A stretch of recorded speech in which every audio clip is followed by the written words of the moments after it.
naman akla.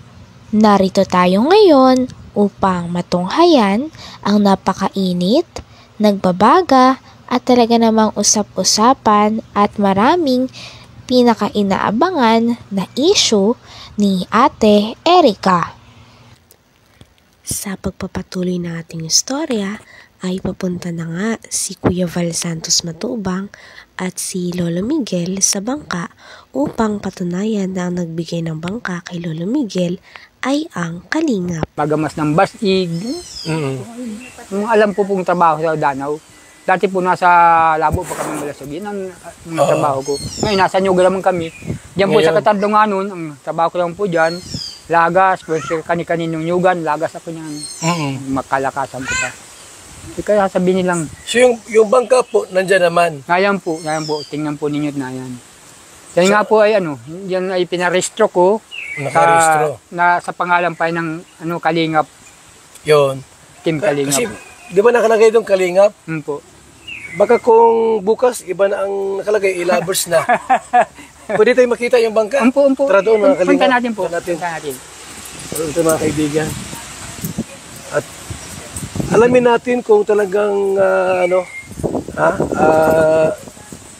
bigyan ng ilabers ito. Sabi ni tatay po, si John A. pa rin po nagbigay nito, mga Kalingap. Yung pirang biling yan, binigay kay Rab. Tapos binili naman sa akin ni Rab yan. Aha, ayan. Parang, wala pang ilabers noon? Wala pa po yan. Wala pang ilabers, ngayon wala ang yan. So, hindi na po mga Kalingap, wala pang ilabers noon. Pero inaangkin daw po nila lahat. Mga hambog po yan. Bubutugan tayo. Bubutugan tayo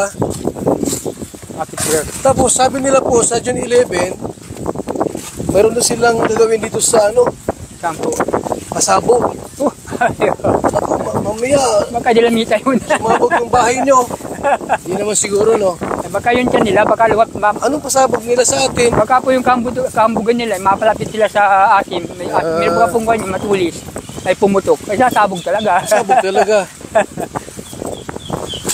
Dapat hindi sila ganyan. Ito ang tunay sa mag-anak. Tapos ginagayang kanila.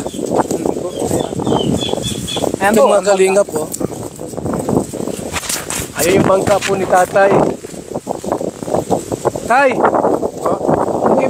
Ibigay sa iba to. Ay, Mamaya, may kumuha dito.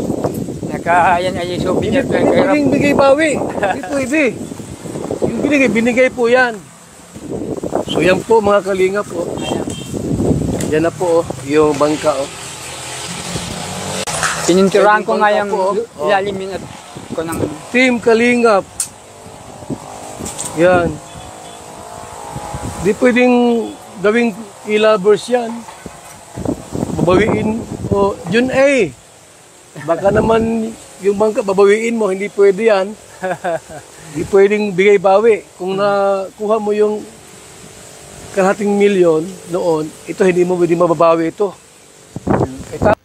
Talagang kitang-kita nga sa bangka na may nakasulat na Kalingap, kaya hindi may tatanggi ang katotohanan na ang Kalingap ang nagbigay at umaruga din at nagmalasakit kay Lolo Miguel na magbigay ng bangka para sa panghanap buhay nito.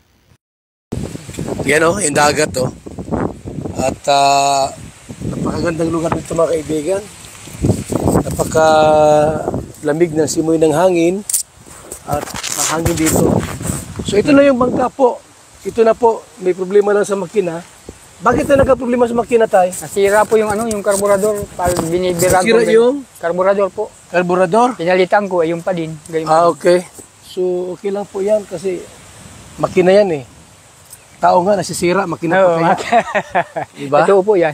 So ito na po ang yung mga nagtatanong po, ito yung bangka ni tatay. Pagawa ng Team Kalingap. Walang pwedeng kumuha nito. Magkakadimandahan tayo pag may bumawi nito. Ang bigay po yan. Parang regalo sa birthday. Binigay, babawiin nyo. Paano kung pagkain niya binigay, ice cream, tunaw na, babawiin ninyo. Hindi pwede po. Walang bigay-bawi sa Kalingap. Ito po ay, yan. Kita niyo po yung bangka na yan. Yan na po yan. Yan, may Team Kalingap. Team Kalingap. Yung makina po, ang ipapaayos po natin para bagong-bago. Diyan ka tayo nanguhuli ng isda. So, unahan pa po yan. Unahan pa niyang bundok Ikaw niya. lang mag-isa. Yung panganay kong lalaki. Okay. So, yan po ha. Ito na yung bangka po.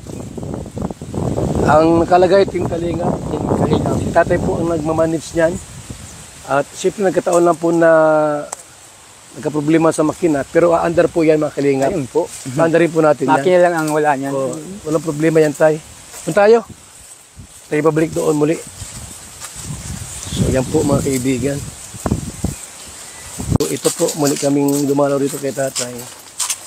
Para lahat ng tanong sasagutin. Hindi pwedeng ano laang kung saan galing yung Sinaambi pala ng ano. inaambi nila tay. Ayun. Lahat daw sa kanila. Wala. Ganyan Ito talaga. yung gamit sa loob ng bahay. Ay. Inaambi nila. Nagambag-ambagan daw yung lovers. Baka yung, Wala na kay Jun eh. baka po, Kuya Rab, yung kayuran ko sa kanya pa. Yung kayuran. Grabe naman na sila. Yung kayuran ko ng nyog. Lahat na lang sa kanila. Lahat na, lahat. Pati nga yung laman ng tindahan nung ni Jeannie, sa kanila daw yung laman yan. Lahat na lang. Lahat ay ang biig. Huwag naman kayong gayaan. Hindi magandang ugali yan na lahat iaangkinin. Ako po ay nagtatanong lang dito. Ang nais ko lang po ay ilabas ang katotohanan. Kaya Kaya nga talagang pumunta si Kalingap Val Santos Matubang kay Lolo Miguel dahil may mga tao talaga na gustong angkinin ang binigay ng Kalingap at sinasabi na galing daw ito sa e-lovers. Kaya naman buti naman at napatunayan na ni Kalingap Val at Lolo Miguel ang katotohanan. ay si Kalingap Rob ang nagpagawa niyan. Po, totoo At- po yan. Ayon sa kanyang nalaman, pera daw po ni Jun Ian. So binigay na po ito. Wala nang pwedeng umangkin at kumuha kasi ang binigay ay bigay. Hindi yan pwedeng bigay-bawi.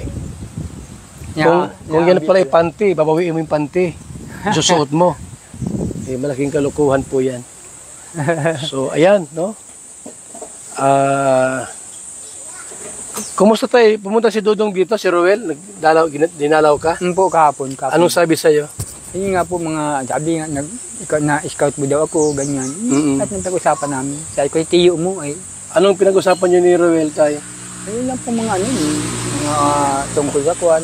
Natanong lang yung kala Erika kung ano nagagalo. Sabi ko, sinabi ko sa kanila. Iniwan kami at ganyan nagkakwarta nga sila. Kaya nakin, hindi naghahangad ng kwarta nila. Oo. Kanila yun. Tama yun. Ako, alam niyo po mga Kalingap, tulad ni tatay, no, di man pira hinahangad nila. Ang gusto nila po ay maging maganda yung relasyon bilang maglulo, apo at saka lulo. Yung maayos yung relasyon, di man yung dahil sa pera. Ito walang pera, ito walang problema kay tatay. Sanay man ito sa hirap. Sanay sa hirap ito eh. Kaya okay magsabi na ang habol ay pera. Hindi totoo yan. Yun nga po yung pira nga yung nangyari kay Rob, yun ang pinag-awayan namin na binigay ni, kumbaga sa vlog ni Rob na naikunto sa ni Jenny. Yun na nga po ang pinagsimulan namin. Doon na sila nagalit. Ang sabi nila, kaya niya kami kung diyan dahilan sa amin, hindi ka magkakapira. Sa amin anya yan. Ayun na nga ibigay, ipapagamot nga kay Mrs. Nakuha yung pera, hindi na. Binigay po sa amin, pero masakit ang loob nila.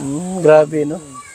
Halos nga ayaw ibigay at ay gusto ko nung gusto man yung apo niyang makakita, yung lugod ng nabulag baga. Oo. Yun na. Sino hindi nagbigay? Ang ayaw ibigay sana. Yung pong magkapatid. Okay. So, nagtampo si Erika, nagpunta nun sa tabing dagat, nag-iiyak.